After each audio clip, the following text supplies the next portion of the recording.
My name is Tim DePiro. I'm from Huntington, West Virginia. I was born March 16th on my mother's birthday in 1949 in Huntington. I come from the greatest family. I'm one of seven, 4 sisters and 2 brothers. I lost one sister to pancreatic cancer several years ago. But we're a huge family. My parents had 23 grandchildren. I think we're in the 60s or 70s now with great-grandchildren. We get together from time to time. But they've been a great source of strength, support, faith, everything that you ever want about parents and siblings, and now children, nieces and nephews, and the whole bit. It's really been a huge blessing in my life. I compare it to a Leave It to Beaver type of thing. It's pretty innocent where we were. We had a basketball court, and we attracted a lot of folks in the neighborhood. But every day in the summer we played wiffle ball. We played games at night, whether it's kick the can or some other game. We're always outside. And we had one room that had an air conditioner in the window that we would go down to when we get real hot. But it was nothing to be, you had no cell phones or anything. You'd go out at 8 or 9 in the morning. If you ate at somebody else's house, you never made it home for lunch. And your parents would scream out the window, it's dinner time, and you might come. If you wanted to eat, you better get in there. But we were just out and about doing something. And we just played football in the fall, and basketball in the winter and spring, and then wiffle ball and baseball in the summer. We were just always playing with the ball.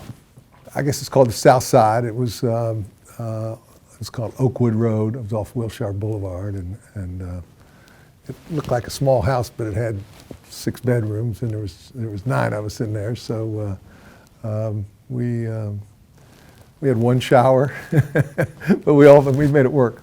We made it work, and no, Huntington was a great place to grow up. I went to Huntington St. Joe, and I think we were the only school in Huntington that would play the all-black school, which was Douglas. And it was really interesting because we would go to games in their gym, and then they'd come to our games in our gym. But it was different to see a gym full of black folks, and I remember their coach said, "All for one and one for all." That was their thing when they broke the huddle. And we always got along great. It was wonderful. I played Little League, and that was my first introduction to black kids, and became just natural for me to hang out with black guys. And just all my life, that's never been anything that kind of was strange to me. It got strange when I got to college, and I can explain that to you later if you want. I remember one guy I became friends with, and we'd always, after a baseball practice, we'd go grab green apples off the tree. And that was a big thing. He loved green apples, sour green apples. And he'd have a salt shaker with him, and he'd put salt on it. I'd never had that before, but I grew to love salt on my sour green apples. But it's just funny what you remember about things. But no, I'd always played baseball and basketball. And I remember just, one of my earliest memories of Huntington is colored fountains and colored bathrooms. And I was just being born in 49 and coming into the 50s, some of my earliest memories. I had a great uncle who had a restaurant, and he wouldn't serve blacks. He said, if I do, I'd lose business. And then he got to the point where he would give them carryouts because he felt bad because my mom would jump on him, and he felt bad because he wouldn't. So eventually he did, but it was that transition where if you served, you were afraid you would lose business. And but I remember my mom jumping him and saying, you got to do this. And so he started, and then it developed to where it became natural and normal. But it was during that transition period. And apparently I didn't see any of this, but the KKK marched in Huntington years ago. I didn't know that, but I've read about something in the history I've read. But it was a problem. I had a great uncle, his brother, who could speak broken English. He's from Greece, and he made it legislature, and in the 40s or 30s, and it was like unbelievable that he could do that. But he went house to house and won an election, and he could barely speak English. It was pretty cool. So. Yeah, I'm 3/4 Italian, 1/4 Greek, so it was pretty neat. Yeah. The one thing I really remember on the 16th Street side was St. Joe's it was 13th Street between 6th and 7th Avenue, basically 6th Avenue, okay? And if you come over to 16th Street, go into the viaduct and come towards town, towards the south side, the heart of the black area was between 8th and 10th, let's say, on 16th Street. When we had practice at 5 o'clock, we only had one gym. When the junior high had it at 3 o'clock and we had to wait till 5, we went to a pool hall on 16th Street called Froude's. And they had a guy with a wooden leg who racked the balls for you. You actually paid every time you pay a quarter or something for a rack. And we were in there one night, and it never really dawned on us, a brick thing came through the window because he didn't allow blacks to shoot pool in there. And we didn't even really realize it at the time. We just went to shoot pool. We weren't thinking of what was going on, but people were upset locally that they didn't. And so, yeah, I very much remember that, we used to, people say you need to be afraid. We were never afraid going there to shoot pool, and it was just normal to do it. But then when that happened, we started being more aware of these kind of issues. We were just 9th, 10th, 11th grade, we were young and things hadn't hit until I got to college, the real race revolution, what I would call it. Yeah. I mean, I think maybe we were too young, and we were told to be careful, but we were there at night a lot. I mean, if we didn't have, that was something we just did all the time. We just went and shot pool there, and we didn't think about it. And but there were certain times, I guess, at night you want to be careful where you walked. You're afraid of something could happen. But for the most part, I guess being around kids, black kids, white kids, just playing ball with them all the time, I just never developed that kind of fear. It wasn't until I got to college that I got into I played the first 2 years in college in basketball, and I didn't get to play my junior year. It's the first time I ever really understood what a black person must feel like in white neighborhoods or white situations. We used to go to this bar, and I used to say it was like a perfect church type of setting, because we had what they called mill hogs. It was the mill workers. We had hippies from school, long-haired guys, like to smoke dope. We had black athletes, and we just had regular college guys, okay? And we'd all, and black town, and guys from the town. And we'd come here and shoot pool, drink a beer, shoot pool. Everybody got along. And we'd give each other a hard time. And as I was doing that, I got to know these black guys. One had been in state prison, and I was telling them I'm not playing ball, and they're in this league, and so they talked me into joining this league. And I'd meet them, and some of these guys would drink whiskey before they played basketball. I don't know how they ever did that. But we'd go meet, and then we'd go to the game. I was the only white person in the entire league and in the entire gym. And this is 1960, 67, 66, 69, 70, when things were just down the road in Gary, Indiana. I was in South Bend, Indiana. Gary, Indiana, these things were really getting hot, and it was getting scary. And if I did something good, they made fun of the guy who was guarding me. Or if I did something bad, they'd make fun of me. I mean, the people in the stands. It was just fun. It was just kind of crazy. But I had to walk out in the middle of all my black teammates to make sure I didn't get beat up by the guy I might have embarrassed playing against. And so, but I kept going, and I loved it. It was fun. And at the end, it was normal. But it was just, that was the first time I ever been kind of really the different person, And it was really, the focus was on me being different. And it was a strange kind of thing, but I loved it. I really enjoyed the guys I played with, and so it was quite an experience. There's some dispute over whether this happened, but the one thing happened I think it was my sophomore year. 5 black players for the first time, probably in the history of Notre Dame, were on the floor at the same time. And they perceived that some people booed. Some people say they booed because they took one of the star players out.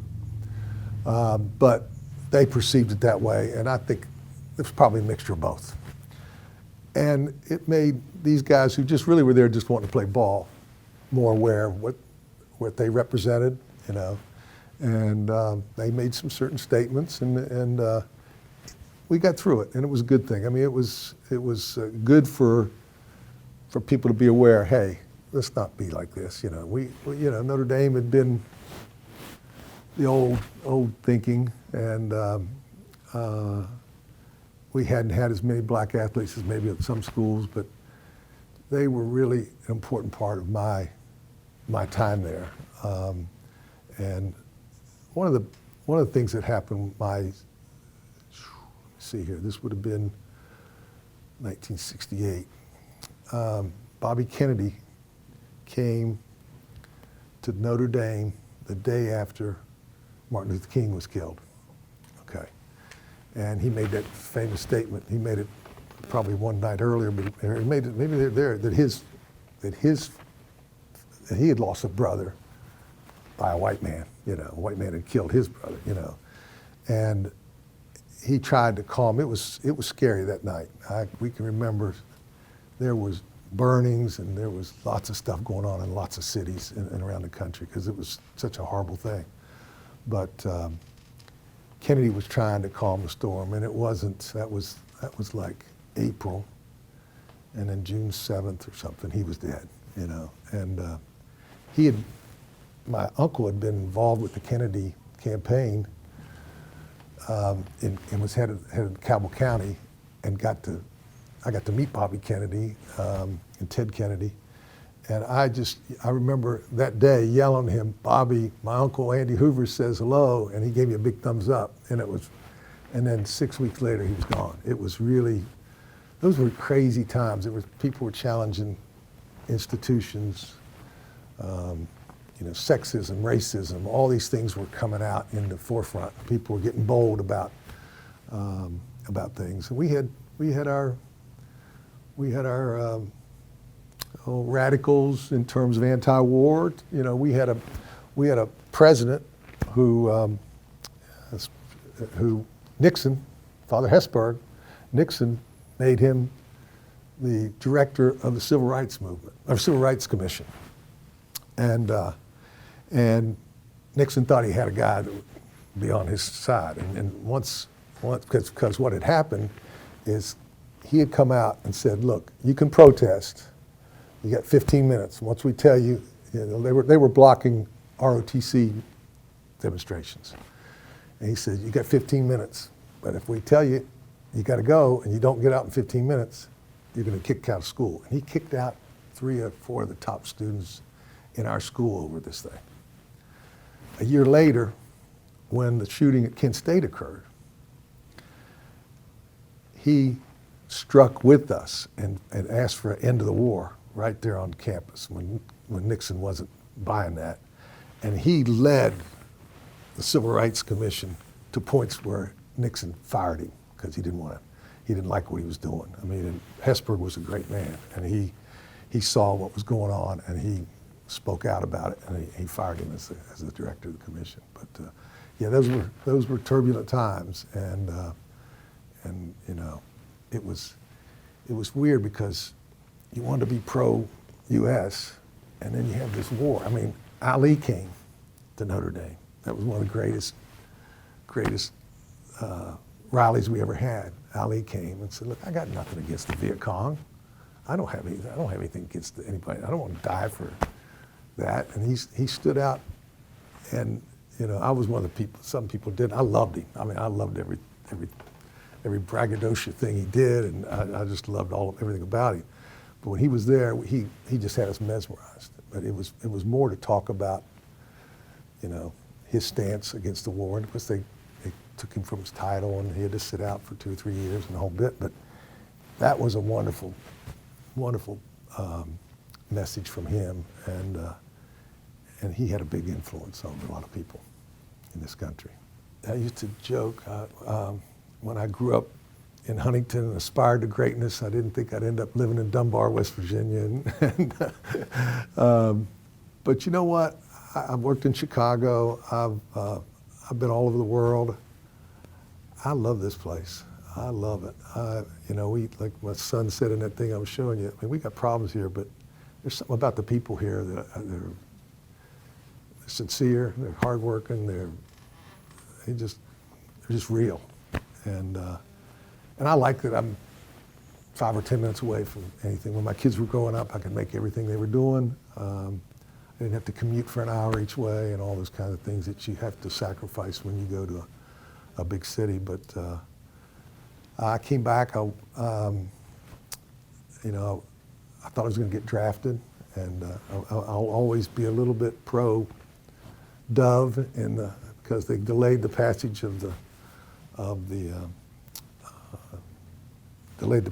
draft bill.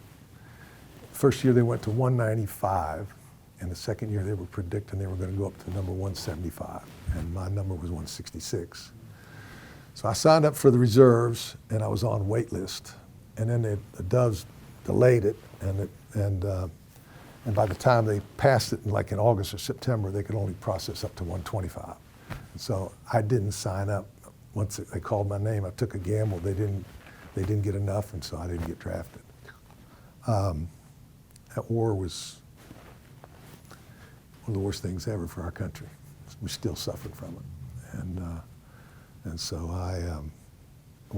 it's funny, when I got working, when I went to law school, and when I got to working for a judge, and then I got to working in the federal prosecutor's office, I saw a lot of Vietnam vets' troubles, either drug addiction or selling just to make money, and just tuning out regular living and you know, tuning. They just probably something we didn't know at the time, but it was probably PTSD, and they'd probably seen a whole lot. They'd lost friends, and I just thought the justice system's pretty tough, you know, on these guys, and so that's, you know, I could talk about the unfairness of blacks in the justice system too. I mean, I've seen that from both sides of it, you know. So I've been involved in criminal law, either prosecuting for 5.5 years or defending ever since. And so I've seen changes in the law, and tougher we get on sentencing, it seems like the worse the drug problem becomes. Doesn't seem to really help. And it just makes the profits go higher and the allure greater. So yeah. I came back here, I was there from 67 to 71 at Notre Dame, and then when I didn't get drafted, I actually went back and worked a year there in administration, and my sister kind of kicked me in the rear end and said, you need to do something, go to law school. And I'd always wanted to go to law school, but I didn't apply before because I thought I was going to get drafted. And so I applied to West Virginia. It was like $171 a semester. I couldn't make my folks pay a whole lot for go to somewhere else, and so go to Notre Dame or some private school. So I came back here, and I'm glad I did. And then once I finished there, I worked for Judge Hayden for 2 years. Then I went to the U.S. Attorney's Office. Then I've been in private practice. You know, I guess that was Reagan, I think, in 1980. His wife said, say no to drugs. I think that's when the war on drugs started. And then Clinton even made it tougher. And he regrets it now, but President Clinton made it tougher. People just got tired. Judges got tired of the same old story and the same old people coming, and we say, you can't do this, it's against the law, don't do it. And so they just made the laws tougher, and we just locked up more people. And it just, you know, and it's messed up families. You know, I think that's one of the things I learned from Pastor Watts is just, it became a generational thing almost. If your dad went to prison, then, yeah, you know, oftentimes he wasn't there with the family, then you're out there running around, and you might have been exposed to it. And that's what I've had some clients say to me, that's all I ever knew. That's all I knew how to do was because I saw my parents do it. You know, I've had people say that. And so I said, yeah, but then you learn what happened to him ends up, yeah, but that's all I know to do, you know. So, I mean, it happens. And it's one of the, you know, it's one of those precursors that you can almost predict. If a kid's parents been in prison, they stand a better chance of going there than the normal person, you know. I mean, the breakdown in families has been bad. It started with slavery and all that in the African American community. which is now in the white community. I mean, lots of people don't have a mom and dad at home. So that's a problem we've got. And, but then it also started with this incarceration, because the incarceration of blacks was so much higher. And they went after crack. Crack became the drug of choice in the black community for selling. And for a while, those were 10 times the penalty than regular cocaine, which was being sold in the white communities. And so I had guys charged with murder I was getting better deals for than a guy who sold 10 grams of crack. It makes no sense. I mean, these guys were getting 30 years or 60 years or something. I might get, manslaughter. Back then it was like, I don't know, 3 to 15. I think that's what it is now, 3 to 15. It was much easier. I mean, manslaughter, and then guy selling a little bit of crack, and he's gone forever. I mean, it was real, and it's still not great. I mean, it's still not. We're just finally, if there's one issue that seems to bring Democrats and Republicans together, it may be that we need some prison reform, we need some sentencing reform, and that may be something that we're going to see again. They got tired. They got to the point where they said, we don't want rehab. Prisons aren't for rehabilitation. Prisons for punishment. And that's where we've been for a long time. That's been the problem. I never envisioned myself as a lifelong prosecutor. And what happened was, while I was clerking for Judge Hayden, I met Rudy DiTrapano, who was one of the top lawyers in the state, trial lawyers in the state. He's Italian. He went to Notre Dame, and he said to me, one of these days, it just seems natural. You being Italian, you being Notre Dame, you need to come work for me. I said, well, sounds good to me. He said, but go get some trial experience. He said, I'd recommend you get with the prosecutor's office.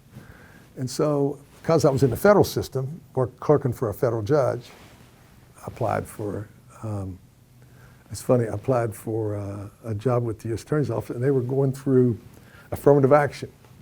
And they wouldn't hire me because I wasn't a woman or a black at the time. I don't know who it was, EOC or someone stopped, and the guy, the U.S. Attorney at the time said, well, he's Italian with a beard in southern West Virginia. That's pretty out there. But eventually I got hired, but it was kind of funny. It was, I got stopped in the beginning because you had to offer it to some others. So anyway, it was a great experience. I got in the courtroom a lot and got natural, got comfortable. And eventually I actually took a leave of absence and went and taught a semester in Rome, Italy. It was something I'd always wanted to do. It was great. I actually took classes there. And when I came back, I was kind of ready to move on. And Rudy still had the job opening for me, and I've been there ever since. So that's how that happened. And I think I'm more natural. I've never looked and said, oh, I wish I was prosecuting again. I've just been, my mother was always for underdogs. She was always for the underdog. And I just found myself attracted to trying to help people in trouble. And not just them, but help their families to kind of get through. Because it doesn't just affect the person, it affects the whole family. And try to let them know that there's life after this. You know, this will pass, and you'll have a future. And I get pretty, I get pretty passionate about trying to show the human side. So many good people make mistakes. So many good people are in prison through one mistake. And that's one thing I try to tell young people. You can just make one mistake and affect your whole life. And even those who just go in and get out, they still have labeled with that felony. Let me tell you something, this is important to know. When I was prosecuting, before they got real tough, when they were thinking rehab, they had something called the Youthful Offender Act and the Young Adult Offender Act. The Youthful Offender Act was from 18 to 21, and the Young Adult Offender Act was 21 to 26. If you committed a felony, a drug felony, you sold drugs, you got busted, you went off to prison, you came back, you did parole, and no problems, expunged. You're no longer a felon. Your record was expunged. And I had many guys come back and say, man, thank you. You saved my life. You know, I was a prosecutor. I wasn't a defense attorney, but you allowed us to get in this program, and well, basically it was automatic, but we wanted them to. And whether they went to probation or whether they went to prison, as long as they didn't mess up and completed all that they had to do, their records were expunged. We need something like that now. We need that now. Do you know where that went? What happened to it? Yeah, it was, so that would have been, I think it was, let's see, I was there from 77 to 83, and I think it was 82 or 83 when they started getting tougher, and when it starts, they just abrogated the law, and they took it out. And I was then on the other side, so I didn't really notice it as much because I wouldn't. Well, I knew I didn't have it available when I was defending, but yeah, it's really bad. It was really a good thing for, unless it was a violent crime, you couldn't do it. But if it was nonviolent, drug sale, because it recognized that kids from 18, even 26, their minds, their brains haven't developed. You can't tell them anything sometimes. They got to learn from them. They got to make mistakes to learn. But we recognize that, and now we don't. Now we mete out some awful sentences for young guys. And I hope that some of the stuff that's coming, we'll get some of these guys free at earlier times. So I hope we can get there. I think it's important. I got involved with the University of Charleston basketball. When I was 5 or 6 years old, I gave up guns and trucks, and I've been enamored with balls ever since. To this day, I played international basketball. I played in Finland this summer. 70 to 74-year-olds in the FIBA tournament. We won gold for the US of A. People think I'm crazy, but I still love it. Now my new sport's pickleball. If you probably heard, I don't know if you've heard of pickleball, but it's the fastest growing sport in America. I love it. Play it all the time. But anyway, I was involved with University of Charleston. Got on their Golden Eagle Club, and met a guy named Ralph Holmes.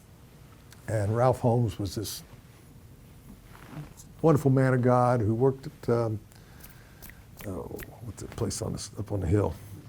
McJunkin. He worked for McJunkin, well respected, big WU fan, but also he'd gone to Morris Harvey and played ball there. And so he was really tight at the University of Charleston program.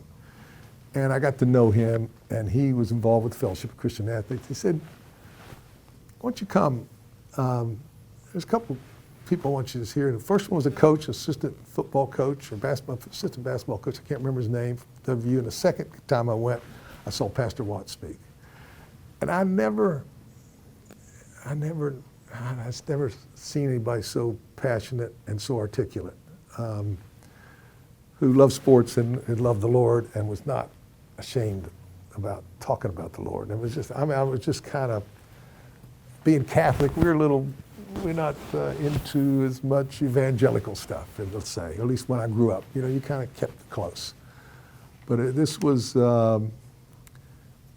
really powerful, and I remember introducing myself and saying, I'd like to come hear you preach sometime, And he invited me to a church he had over on Washington Street, and so I started going just to hear him preach, and we just through that grew to become friends. We ended up. Jason G. is a former UC player that I got to know. He came back to coach, and we became close. He went to church here, and we got together on Mondays and started praying for friends and different things that were going on Mondays at noon. And that's when we really got close, I'd say, during that time period. We've been friends ever since. We went to Mexico together, something we'd always talked about doing, and that was pretty cool. Oh, what's my role? What's happening with Randy Moss? You got about 3 days? Oh, man. Got a call from Levi Phillips. I think it was from Levi originally. He said he went to speak with Randy's mother, that you needed a real attorney. He had walked to the courthouse, kind of cocky and saying stuff, to the TV cameraman, that was not smart at the time. Randy was young, and she didn't understand what the difference between a lawyer, why you need a criminal lawyer. This guy was a nice guy, but he didn't do criminal defense. He was the one that first walked in there. And so after that, I think Matthew called her, and we arranged a meeting at Matthew's church. This is the way I remember it. And she was uninterested. She didn't want to know what, why I was. She's a wonderful woman, and but she's a distrusting. She's been through enough in her life that she was careful, very cautious, and she wondered why in the world I would want to be sticking my nose in her son's business.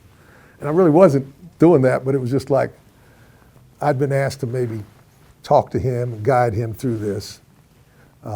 He was going to Notre Dame. He'd just announced he was going to Notre Dame. I was a Notre Dame guy, but it was more just because I've been around athletics, and I've been a prosecutor now, a criminal defense attorney, so I know what I'm doing. I've got experience. So anyway, when we met with them, it took us a while, but I tried to explain what needed to be done, and she gradually came around. And I think one of the great things about that time was that Matthew and I earned her trust.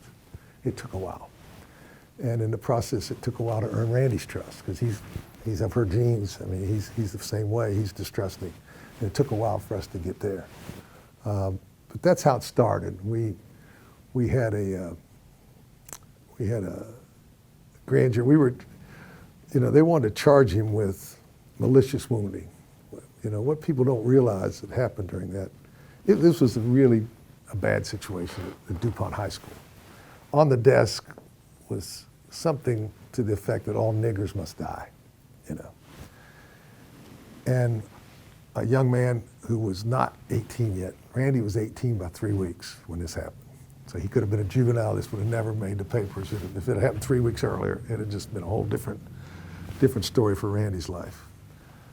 But this young man had said, "Get my back. I know who wrote this. I'm gonna go," And so they had something called Redneck Alley up there in the school, and from what I understand, they were great to Randy at certain times. But when if they wanted to get him in trouble, they would taunt him and try to get him, or any of the black players, if wanted to get him in trouble. But make a long story short, the other kid beat this white boy up, kicked him, and then Randy kicked him after it was down. Bad thing to do. But he injured his spleen, and so it was considered serious. And it healed on its own. He didn't have to have surgery or anything. It healed. He was fine ultimately, but at the time it seemed pretty serious. And they were saying by kicking him, he had tennis shoes on, but by kicking him, he intended to maim or disfigure him. It's a serious felony. And we were going to do the unusual thing of trying to go in front of the grand jury and let him appear and let Randy explain, I just reacted, but I wasn't trying to hurt this guy for life. It's actually kill, slay, maim, disfigure. It's really a strong statute. And we were all, Matthew had a buddy who worked at Carbide. And I had a woman who did some of this, and we literally practiced with Randy on questions and answers of how to do things. And Randy wasn't too good at first. We weren't sure we were going to do this. Make a long story short, I went to see this woman in, what's that place? Pond Gap. It's amazing how far Pond Gap is from DuPont. And it's way out. They talk about the sticks or boonies. I'd never really seen much of that living in Huntington. This was way, way back. And lots of Johnsons and lots of, regular names. And it was hot. It was the middle of summer. And she came out and talked to me. And she said, and I told her, I said, this felony is going to ruin him. He's got a chance of future. And she was pretty decent. She said, but I want him to do 30 days in jail. I said, okay. And so that's how the 30 days in jail came about because I communicated that to the prosecutor, and they agreed to a misdemeanor. And so we didn't have to go in front of the grand jury. We worked out a misdemeanor. He was to get 30 days in jail. And the judge, oh, that's a whole other story. I could tell you folks forever about it. He almost went to West Virginia, and he ended up at Florida State. It's crazy. But that was later down the road. But he got kicked out. He couldn't go to Notre Dame. And what happened there was Lou Holtz said to Mrs. Moss, if I had a son and he couldn't go to Notre Dame, I'd send him to play for Bobby Bowden. And so Levi and I and Tony Gordon drove Randy, and we had to pick up money from Mrs. Moss for gas because we weren't allowed to pay for his gas to go down there. And the NCAA rules, there was all this crazy stuff. And we got him down to Florida State. We met with Bowden in his office. Bowden prayed for him right there in his office. And I guess he told Bowden, first or second meeting, I'm only staying 2 years and I'm going to the NFL. And then about 2 or 3 weeks into it, I called Randy. I said, are you impressed with Florida State was the premier team in the country at the time. Are you impressed? Nah. He was just, I guess, and they prepared for the bowl game. They were playing Notre Dame, and they prepared for the bowl game, and he was mad because these guys were giving him a hard time on his team. He went over to Coach Bowden and said, Coach, watch this, I'm going to take this back. They kicked off to him, and he took it back. And Bowden talked about that. He said, he told me he was going to do it, and then he went and did it. But then he got in trouble for smoking. That's a whole other story. Okay, here's what happens. He comes home to do 27 more days. He did 3 days before he left. He's got to do 27 more days, and we work out to where he could work in my office doing clerical stuff and those things, just so he could get out during the day. And so he had a work release. Well, unbeknownst to me, they initiated a new program on work release that if you're ever out of the jail, they're going to test you for if you have drugs. Even though this was not a drug case, he wasn't in there for drugs. That's why they tested him. And sure enough, before he went in, he got with one of his buddies up and ran, and they smoked a bunch, and then he started his 27 days. So I get a call and said people at the jail were looking for him. He flunked the test. I thought, oh, what test? And he told me, so I took the test. I said, have you smoked? Yeah. I said, oh gosh. I said, we might as well just go on back there because they're going to be coming here and arresting you. We might as well just take you back to jail. We took him back to jail, and the local police were looking in our closets. They thought we were hiding him. They were looking in our firm, in their closets, and in the spaces, and thinking. And then apparently I hear from my people, he's back. They were walking, talking him back that he was at the jail. Well, because he did it, he had to face administrative penalty, which meant he had to go to solitary confinement. If he admitted it, 7 days. If he didn't admit it and they found him guilty, 10 days. So he admitted it. He got in solitary confinement with some, excuse the term, wacko who was, I won't even say what he was doing, but Randy was afraid to take a shower. He didn't want to get near this guy. And I was the only one allowed to see him during this 7 days. He didn't shower, Randy didn't do anything. I come in, I'm sitting there talking to him in these little rooms they have for lawyer visits. The deputy knocks on the door and he says, Bobby Bowden wants to talk to you. Coach Bowden wants to talk to you. So I go in the jail. Hello, Coach. And he proceeds to tell me that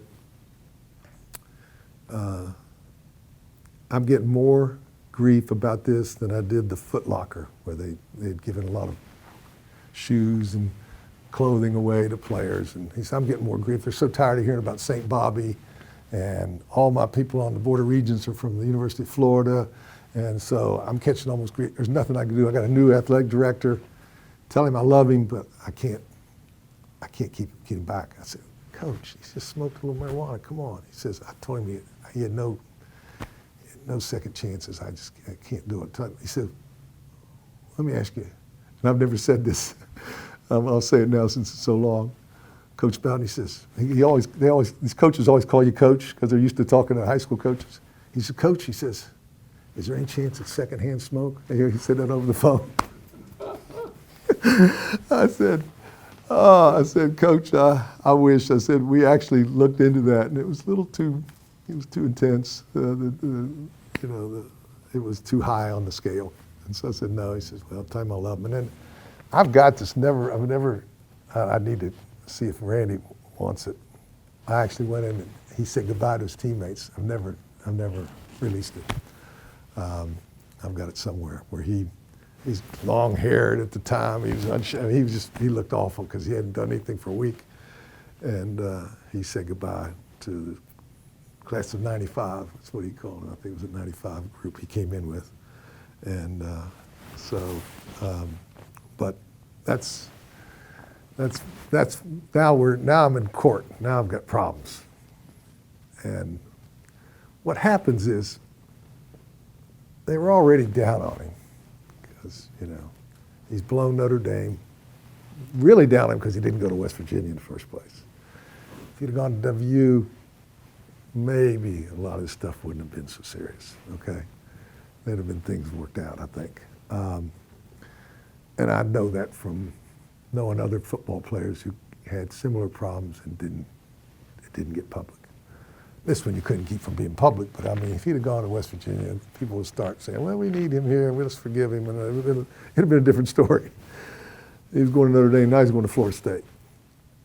Now, the sports writers and the sportscasters are just killing him. I mean, it's just, and we're getting towards, we're gonna have a hearing now. And it's sentencing hearing.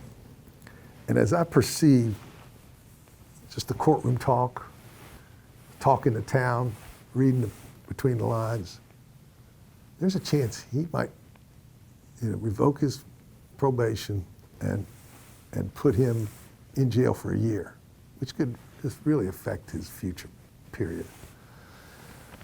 And I got to where I didn't know what I could do to change things because the narrative was it just felt like the judge was just going to go with the public sentiment and just teach him a lesson, that kind of thing.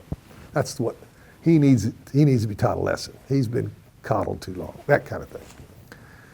And so I called Matthew. He was in Chicago. I said, man, I need some help. I don't know. We got to come up with something because we're going to get creamed. I'm afraid this thing's going to go bad. And I said, when can you get back? And they had that, I think it was Spirit, or maybe it's not Spirit, it was Southwest flight from Chicago to Columbus. He said, I can get on that tomorrow or something like that. I forget how it went. But I said, well, let's be thinking about what we could do. And Al Perry had a radio station, and they were on this radio all the time. They had a talk show, and that's what really saved the day, in my opinion. Two things. One was Matthew got on there, and with Al, or with, I don't forget, he just, mostly Matthew, but he was talking to some other people calling in. Randy's kind of an asset, and he's kind of something special in our community, in the African American community, and we need to stand up for him. We need to, he's young, he's made mistakes, but these aren't the worst mistakes in the world, and let's not ruin his future with a sentence. Come out and support him, and then people start going, yeah, let's go to the court, let's go. I think. Yeah, I mean, he was in a fight and he smoked some marijuana, but that's not the end of the world. He hadn't, the kid's okay. I mean, it's he needs to grow up. He needs time. All these, and people start mushrooming a little bit. The tide started turning, at least in that community, where before they were kind of mad at Matthew. I mean, kind of mad at Randy too. I mean, the African American community was kind of mad at him because he wasn't going to West Virginia, and he kept making mistakes, and here he has all these talent, and why does he keep making mistakes, that kind of thing. And so this kind of turned it around. And we got to the courtroom, as you can see from pictures, there's a lot of black folks there, and it's not just, I mean, it's some of his church folks, and you know, they're used to when Matthew says something good, amen, and tell him, Rev, or, you know, some of that's being said. Well, first, before we get there, I'm talking, and the judge isn't even looking at me. He's not even looking. I'm trying to make my points. He's not even looking. I said, well, Your Honor, I want to call on Reverend Matthew Watts to speak to, you know, what he thinks he could do to help with the situation. We kind of had a plan together of what he could do in terms of work study until he went to school and all this kind of stuff. And so Al Perry tutored him, and he was going to summer school at State. And so anyway, once Matthew stood up, you know, and he's got that voice, and he's got that vocabulary, and he's got that just the way, not just black preachers, because he's not like some black preachers. He can be when he wants to be. He's funny when he wants to turn it on. He can, but he's just so articulate, and he's using words that some of these people aren't used to hearing, and he's just really articulate, and he just really just boom, boom, boom, boom, boom. Why he deserves a chance, and the judge is just, you know, really looking at him. I mean, he's really listening, and just the whole place changed. It just the mood changed, and then I can't remember. I think he had to go back and think about it, and then he came back and announced and gave him you know, a chance to go to Marshall and go to I mean, well, he wasn't going yet, but to be able to go to school in the summer, and just do he gave him 90 days, I think, instead of 27 more. I mean, he gave him extra time. He didn't have to do it all, but we got a break. He was allowed to go to school, and the rest is history. First pass he caught was a touchdown at Marshall. When Florida State learned that he was getting a misdemeanor and was going to be free to come to school there, they went crazy. The whole place celebrated, and they were just going. You know, before it happened, they were always saying, you know, he's going to take the opening kickoff. I mean, we're going to, you know, it's always assistant coaches. Well, like the day before we were leaving, Bowden called and said, the AD says he's got to sit out a year. We can't, it's too much heat on him. He's going to have to sit out a year. And Randy's in my office. Nah, I'm not doing that. You know, I'm not doing that. I said, well, the only place I know that would take you right now is probably West Virginia. Just call him. We call, and I've told Nealon this. Nealon's out of town. I leave him a message. Coach, if you get in, you know, Randy's thinking maybe coming up there, you know, call us right away, because right now he's heading to Florida State, but they're going to make him sit out. If you think he can play, you know, I just left a message. I said, call him at the jail. He called Randy at the jail at midnight that night. But in the meantime, we sat there and we just kind of talked it out with Randy. Like, maybe it wouldn't be the end of the world for you to get all this attention off of you, get stronger, you know. I don't know if that was the smartest thing, but we just talked, and he'd always wanted to go to, at the time, he wanted to go down there because he thought he could win a national championship. And so that's why he really wanted to go. And by late in the day, he had decided, I think I'm just going to go on down there. And when he was friendly and nice to Coach Nealon and said, look, Coach, if Coach said, if something changes, let us know. I said, okay, Coach, I will. But he went on down there and was doing fine until this mess came up with the marijuana. But when we got back in, and after we learned, after I talked to Coach Bowden, I said, Randy, you can go to West Virginia. I'm sure they'll take you, but you're gonna have to sit out a year. He said, I can't sit out another year. I said, well, the best 2A program in the country is 50 miles from here in Huntington, Marshall.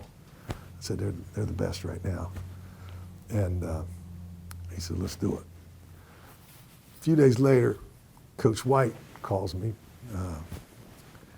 and he's close to Pruitt, and said, Pruitt wants to meet with you about Randy, about possibly Randy coming there. So we meet at Coach White's house. And Pruitt's just spewing all this stuff out. And he can't talk fast enough about, we're going to win the national championship. He comes, we got to have him. I'll get him a scholarship somehow. Don't worry, we'll get it. We'll work it out. He's just really talking. And I said, Coach, he's coming. He just kept it up. He wasn't sure. I said, he's already said he's going to come. He said, well, I just wanted to, he just kept going, just trying to sell me. And we're leaving. His wife pulls me aside and says, I don't know if you could tell, but, he really, really wants Randy to come. I said, yeah. I said, I got it. I said, I got the message. And sure enough, we had to work out the plan with the probation.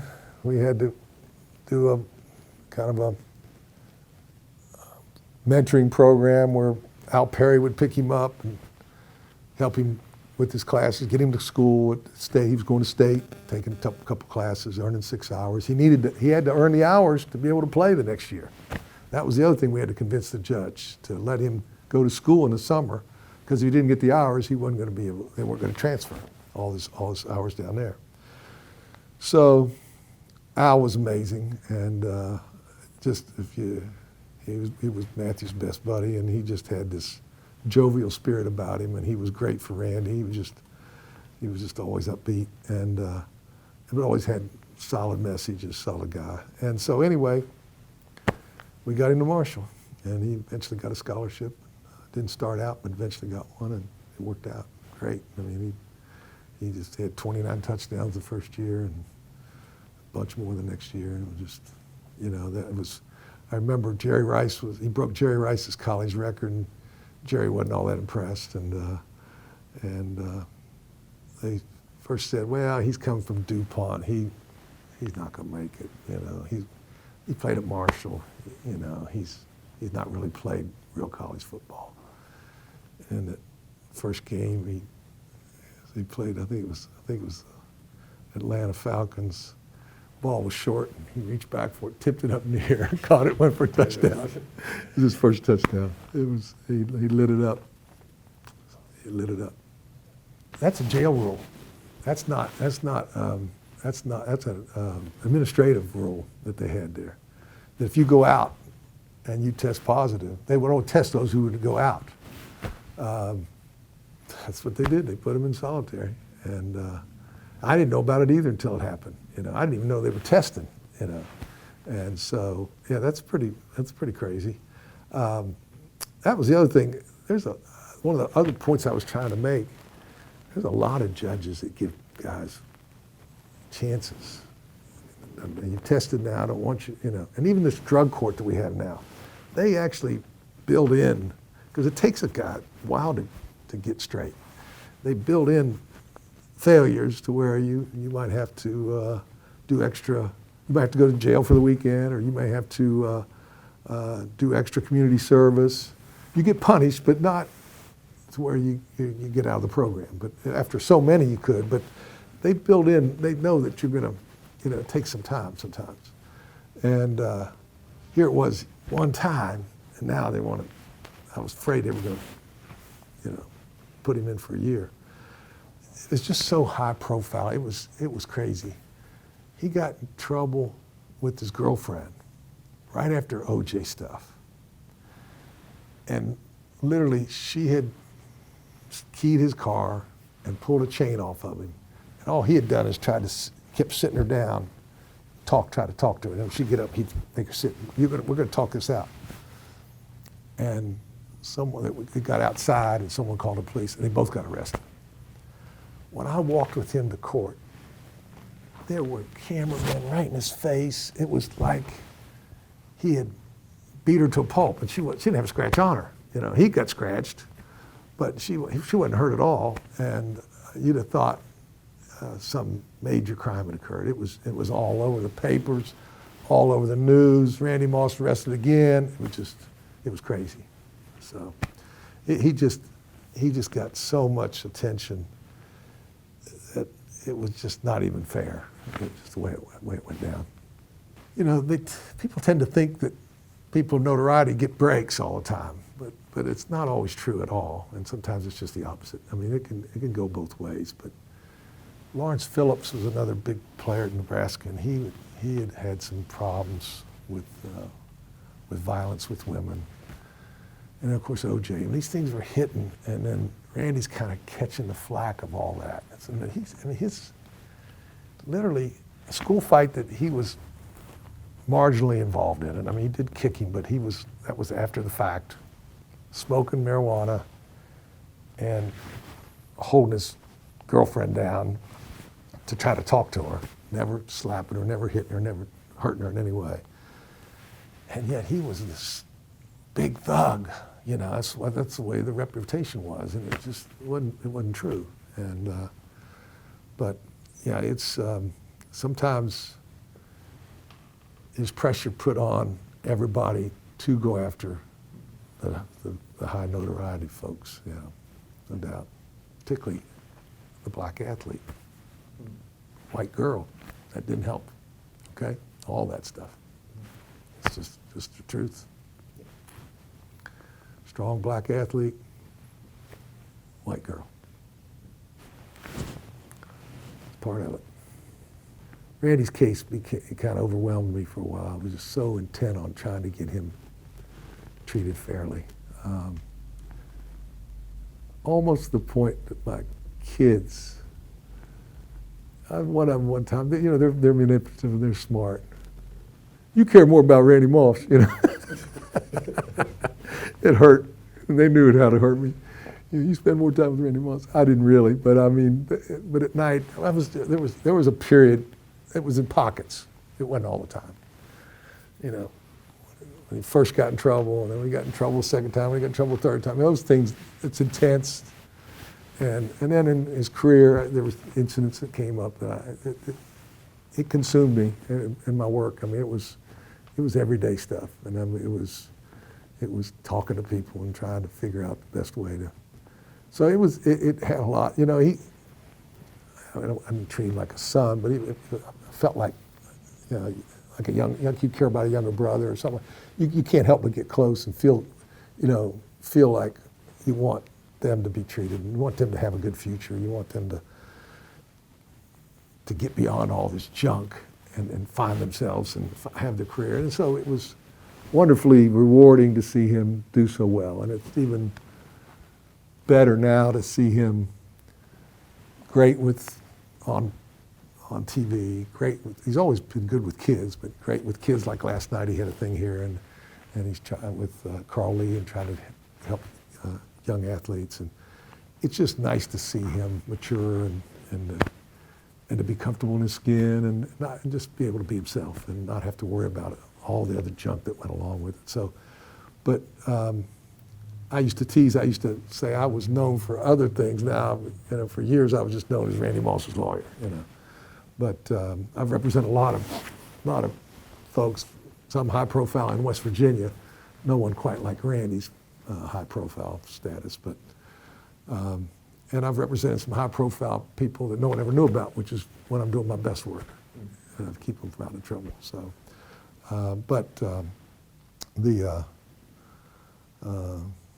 it's a big part of my life during that time period. I hardly watch NFL now. It's just it's not fun. I was in fantasy for a while and enjoyed that, but I was invested before, and I'm not now. So it's just, he made it fun in that sense. Got to go to a bunch of games. We went to Green Bay together. They thought Matthew Watts looked like Mike Singletary. He was signing autographs. It's Mike Singletary. We had fun up there at Green Bay. That's a special place. And Metrodome was loud and crazy, and New England was pretty cool. So he enabled me to see some pretty great events, some Super Bowls and different things. So yeah, I mean, I'm just happy for him. Yeah.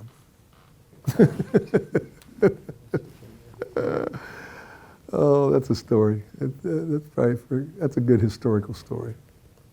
Judge King loves this story. He's the federal judge here, Fourth Circuit. But at the time, he was my boss.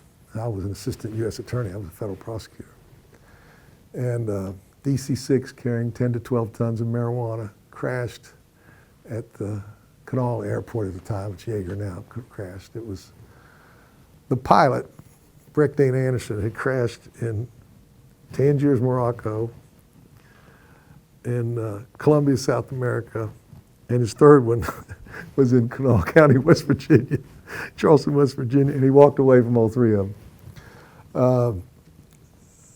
So I get a call. I'd been to the beach, and I get a call from Wayne Rich, who was the first assistant. I was the head of the drug unit in our U.S. Attorney's Office at the time. And he says, Tim, wake up. He says, meet me down at the police station. We got some guys under arrest for possession of marijuana, you know. And so, okay. I was half asleep. You know, I was in that dead sleep. He said, no, really, he said, it's been a plane crash.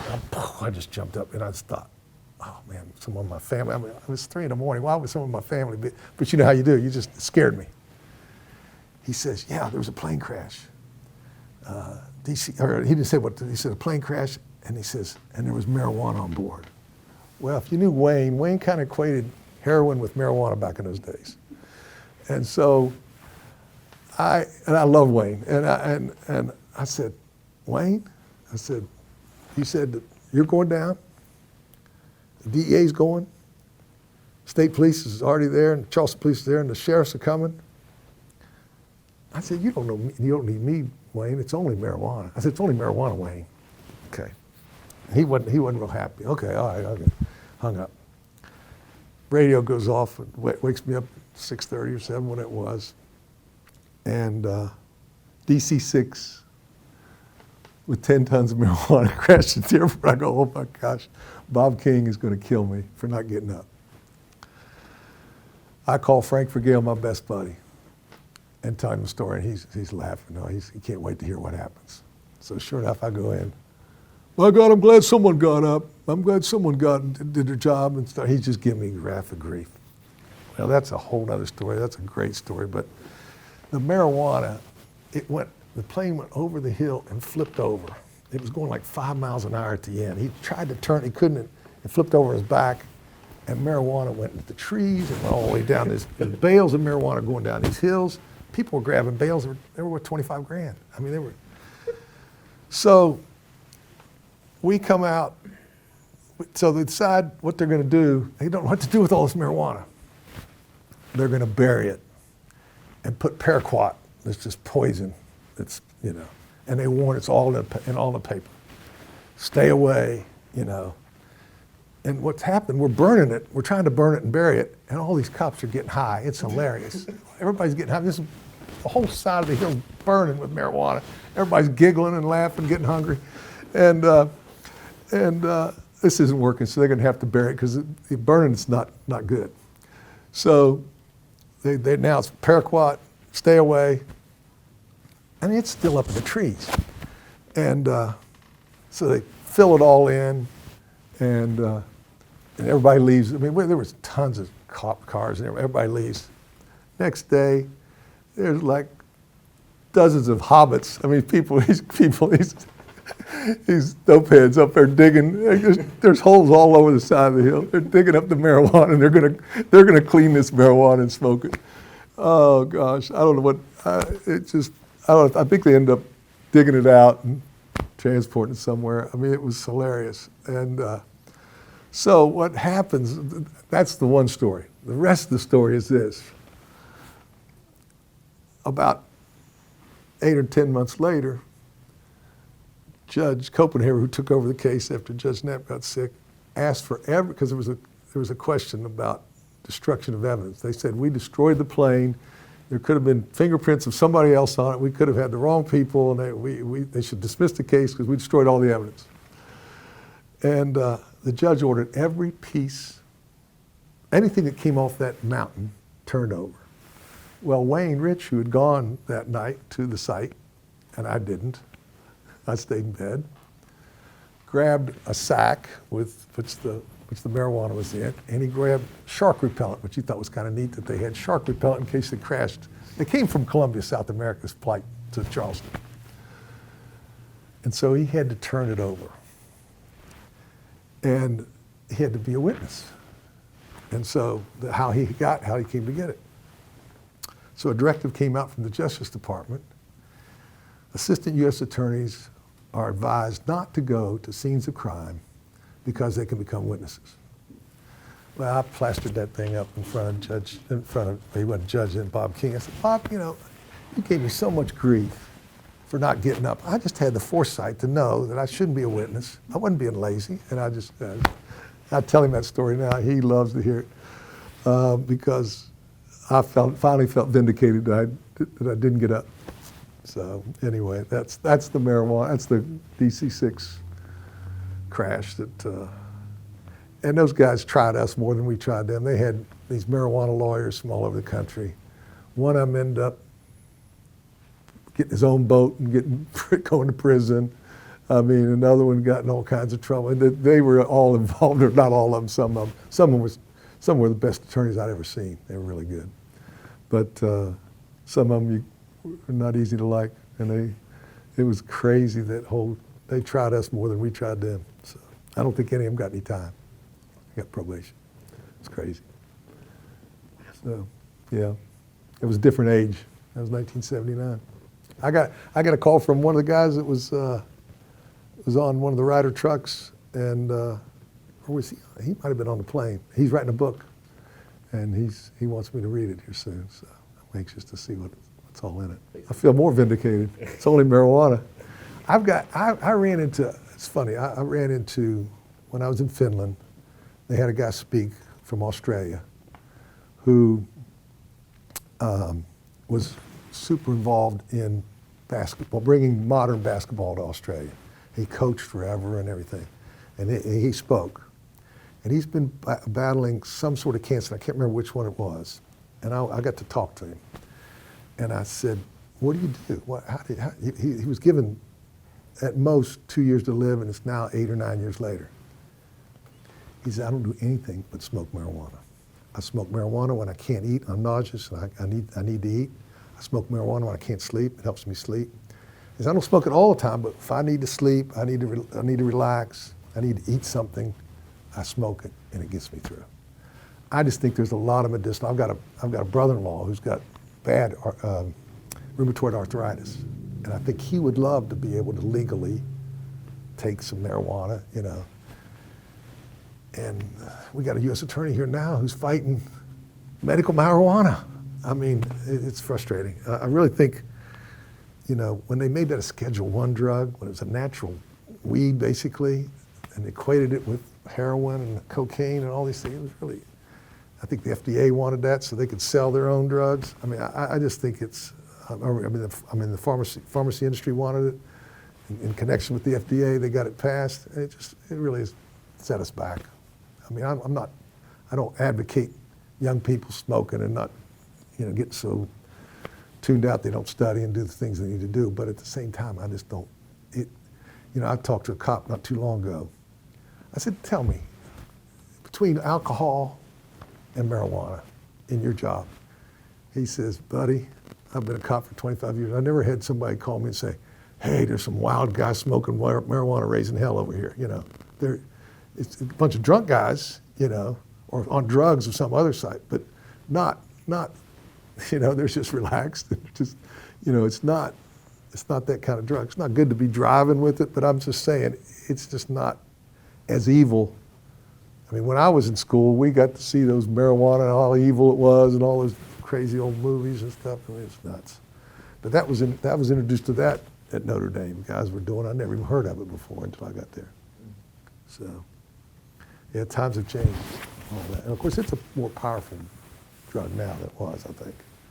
So you've got to be a little more careful, but I think it can be, because some guys seem to be addicted to it, which no one, my day that wasn't, and it's frustrating because you can get guys on probation and they can't stop taking it. They can't, and they get themselves in trouble. They can't walk away from it. And I remember working with with a group of guys coming out. Keith Tyler and I, who was with Fellowship, we worked with a bunch of guys trying to encourage them as they were transitioning back to making parole. And this guy says, I can't wait to smoke. I said, man, come on. He says, no, that's what relaxes me. He says, I can't wait to smoke. And he's doing great, he's working and doing great, but he smokes every day. And there's a lot of guys dressed like this smoke every day, you know, to this day, have for years. Yeah, it's crazy the way we deal with it. Yeah.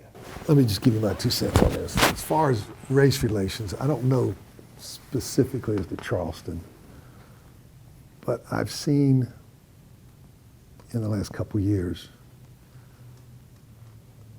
people say and do things that before they didn't feel like they had the liberty to do it. And I'm talking about white folks saying, joking, and I blame Trump. I mean, I do. I just do. A lot of people felt a certain way, but they didn't feel like they had someone kind of making it okay. I mean, that's the way I look at it. I mean, that's kind of where I don't know how else to explain it. But I've been really surprised by some of the people who do it, who say it. People college educated that I expect better of, you know.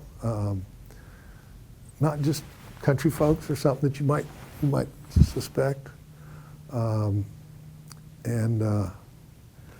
I think there's becoming more of an awareness of the inequities in school systems and certainly the criminal justice system.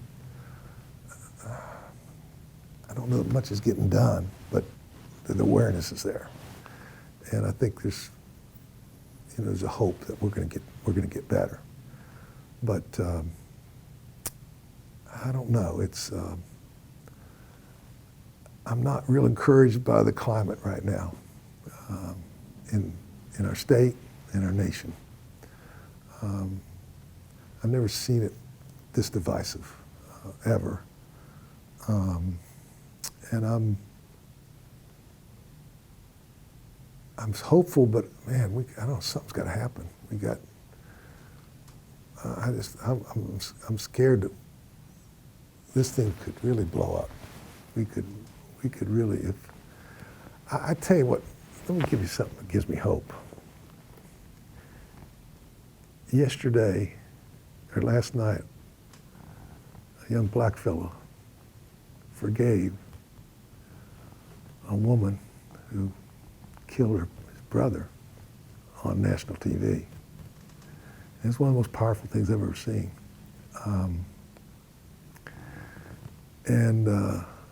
He just told it straight up. He asked to hug her, and the court let him. I don't know, it's one of the most powerful things I've ever seen. There was people protesting that she only got 10 years, but the real story was what he did. And it's like the folks at the church down in Charleston, South Carolina, they forgave that white guy. They let in that white supremacist. They let in to pray with him, and he just used a subterfuge, and they forgave. How do they do that, you know? And for me, it's the power of Christ. How did Christ on the cross say, forgive them, they don't know what to do? How do you do that when you're totally innocent? How do these people, totally innocent, forgive? I mean, it's a God thing. And I think it's going to take spirituality almost to bring out the best in people. We got to see each other, and that's a funny story I could tell, but we've got to see that we're all children of God. I mean, this is the way I believe it.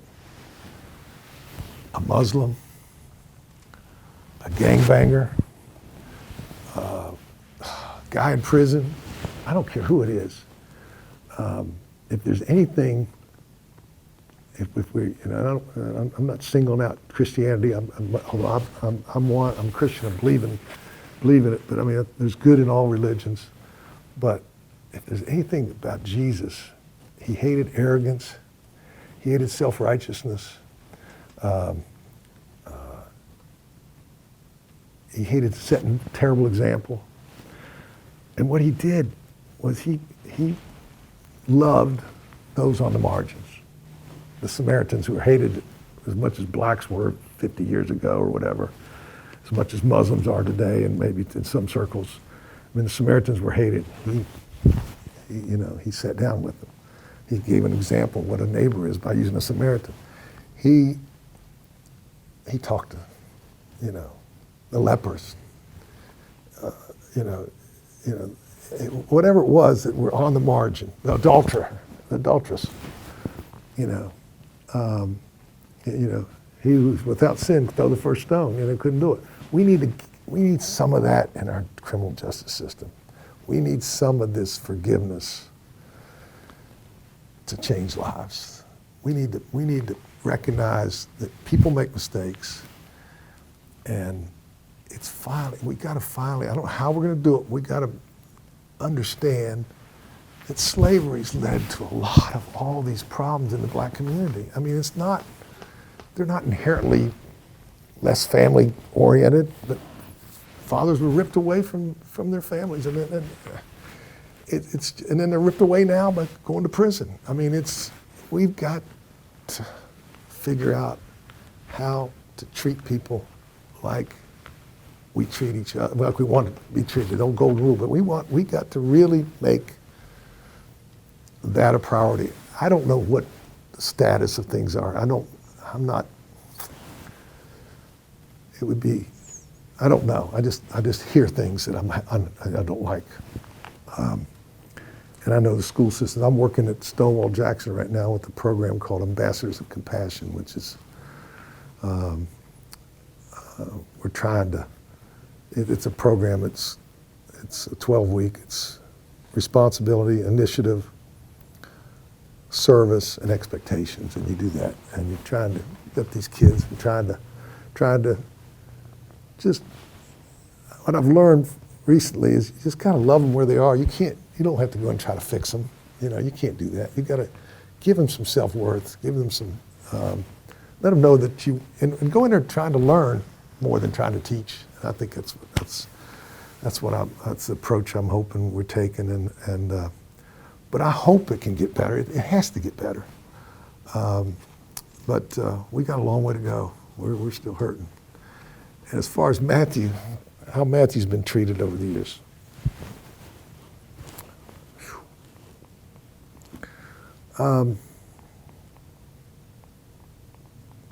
Matthew tends to speak the truth in circles that don't want to hear the truth. And he's not always the most tactful guy in the world. He'd be probably the first to admit that. He tries to, he's always polite, but he comes out, and my mom used to say, call a spade a spade. And